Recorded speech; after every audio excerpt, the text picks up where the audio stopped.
Opo, opo. Wala nang pilitan. Dumaan ang mga presidente. Alam ko ang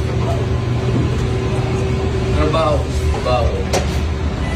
Trabaho nila. Alam nila. So, the best way really to wala nang pilitan na respetuhan lang.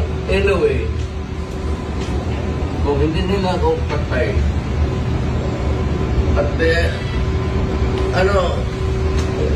life is bigla lang. Sila na naman ang nasa kabila. Bawat tuloy ako. Alam naman nila ang possibility niya. It's just here. It's a matter of months actually. Kung manalo si Inday pagka-presidente, saan ito pulutin ito mga ito?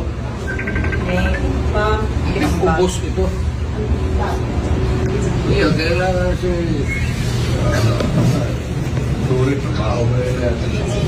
Kailangan pilihan na hindi lang pilihan si Inday. Tatakbo ng presidente yan. Lalo na ngayon, nag-generate kami ng simpatiya. Puta, yan ang plus yan. Ilang months na, ibang presidente na naman, isaan ito pupulutin ito. Ang problema, katrabaho lang ito, happen to be, ako, naiintindihan ko.